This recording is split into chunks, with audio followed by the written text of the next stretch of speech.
Hi, welcome to my channel. My name is Annie and this is Unity Consciousness. Today we'll be discussing the energy that will be prominent beginning today, the 26th of September, and moving through the weekend. Yesterday we had our new moon in Libra, which was ruled by Venus, who will be on the move this week from one sign to the other. Also notable this week, we have Mercury is going to go direct, which is fabulous, in the sign of Virgo at the very end of the week.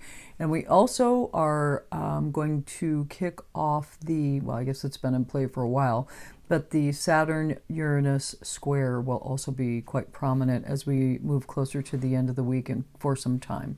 But let's break it down. The new moon in Libra really spoke a lot about some oppositions. Libra is all about relationship, balance, judicial things, legalities, but fairness, judgment, that sort of thing. And there were two oppositions going on at that time. So we had Jupiter, which was retrograde in Aries, was opposite the Sun in Libra. Again, the Sun in Libra is all about balance and harmony, and Jupiter retrograde in Aries, because it's retrograde, is really, a time of self-reflection. And that opposition in itself, because we've got a new moon, means that there could be some benefit that comes along, but there's a trade-off associated with it because it's an opposition. So again, two different energies, and not positive, not negative, but a really good opportunity that comes in at the new moon, but you may have to move across the country to take advantage of it. That's the kind of thing I'm talking about. It's not pure, a trine, super easy, oh my gosh, can't wait to do this. No, you've got to think about it a little bit. There's some things you have to weigh. Again, Libra moon, balance. The other is going to be Neptune, which is retrograde in Pisces, and Venus and Mercury both, which are near each other. Actually, they're conjunct today, but as of yesterday, they were both in Virgo and relatively close. Remember, Mercury is going retrograde. So anything in the sign of Virgo is very practical energy. And then we've got Neptune, which is retrograde in Pisces, which is, dreamy, out there, can be illusionist, but that's also a retrograde. So it's kind of a pivot back. And this, to me, speaks about the balance between being so far out there, or having a super pie in the sky idea, or some real creative thought, and then some practicality that's kind of holding it back. So there's something going on there relative to the balance of those energies. Now, Mercury and Venus were heavily supported at the time of the new moon with both Uranus and Pluto. So that speaks about resolutions that are revolutionary, because we've got Uranus there, but transformational, because we've got Pluto. So take your time, sort things through. If things came up yesterday or maybe today that you need to take your time with and think it through, please do so. Remember, Mercury is retrograde, so no contracts, that sort of thing, but it is a participant in this new moon energy, and so it's worth the time to kind of step back and reflect. As I discussed before, the Saturn-Uranus square is also a part of this, but we've been living in this energy for some time with a perfection to degree, not by the minute, but degree, coming this weekend. So, and then we've got the Kuiper Belt objects, the Manway, which speaks of new Earth at 0 degrees of Aries, well, probably about 34 minutes of Aries by now, moves very slow. But then we've got Ixion in 0 degrees of Capricorn, ensuring that we are not going to repeat the karmic patterns of Capricorn once Pluto leads its way through it, January of 2024. I do believe it is the end of January. Pluto will finally be through that deconstruction or drill down on Capricorn so that it can move into Aries. And to be honest with you, Ixion, I'm so thrilled that is just entering Capricorn again at that world access point, 0 degrees of Capricorn, to ensure that we're not going to repeat those karmic cycles that have presented in the past. So those Kuiper Belt objects were very pivotal at the time of the new moon as well. I do believe this is a time of a lot of new that we're going to be seeing, and October is going to speed things up. Let's stick with the new moon for now. Today, as I mentioned, I've got Mercury and Venus are going to conjunct in the sign of Virgo. They were very close yesterday, but they're going to conjunct today. And that speaks of, even though Mercury is retrograde, that's heady energy. And of course, Venus is heart. So this could be the connection of the head and the heart for purpose. And it could be a review of something, because you may be thinking of something from the past, but now the connection is made that there's some unison relative to a thought process. The thought and the mind are melding in a very practical, healthy way for purpose. I love that energy. That's today. And then we need to move forward to Thursday, which is, I believe, the 29th already through the month of September. My goodness. Venus is going to enter Libra. She rules Libra, loves it here. It is such an easy, cooperative energy. Anything relative to partnerships, relationships, your relationship with money, you'll find that balance is easy to obtain and attain. And you could become a little bit more social during this phase of Venus when she's in the sign of Libra. But it's very cooperative energy, very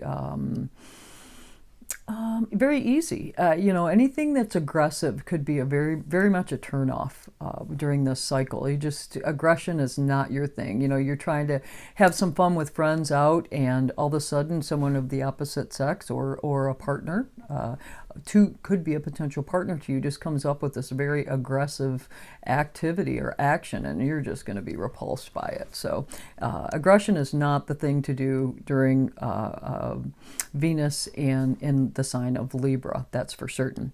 And then I spoke of it earlier, but I think we do need to crack the egg on the Saturn-Uranus square. Saturn is in the sign of Aquarius, Uranus is in the sign of Taurus, and they have been at odds near the end of 2020, and I believe maybe all of 2021, they were square. It speaks about lockdowns. It is all about instability. And this could be financial instability, market instability. It could be earth events. It could be tectonic plate shifts. It could be extreme weather events, because Uranus is in the sign of Taurus, and Taurus rules earth, natural resources. There could be some issues with like electric grids, that kind of thing, just out of the blue. Really, Saturn in Aquarius speaks about Saturn itself is very restrictive, wants you to take responsibility. Aquarius is the exact opposite, freeing. It's all about the people. How are you one, but within the collective? And then you've got Uranus, which is, shock and awe, out of the blue, fast change, very revolutionary energy. And Taurus, which is pure stability. So you've got these dichotomies of sorts. Well, this square asking us to do something is going to perfect again this weekend, and it's going to be with us through I believe the 12th, 11th, 12th of October. So we've got a couple of weeks here of energy that can feel very complicated. I've started to feel it yesterday, and I can definitely feel it today. If I feel like my space is being invaded or I'm being restricted in some way, I'm feeling this need to push back on the inside. It's very interesting. However, I can say we have lived through 2020 and 2021. Here we are in the fourth quarter of 2022. We now know how to manage this energy. And what excites me about whenever I see the Saturn-Uranus square, restriction is not necessarily going to win. There may be some restriction in place, but Uranus is now the planet that's leading the charge here. And so these quick changes or any restriction caused by a change is going to release, and there will be new that comes along shortly thereafter that greater aligns with where we want to be versus whatever restriction got us kind of given us a timeout, so to speak. And I really like the fact that Manway is at 0 degrees of Aries, and then we've got Axion at 0 degrees of Capricorn.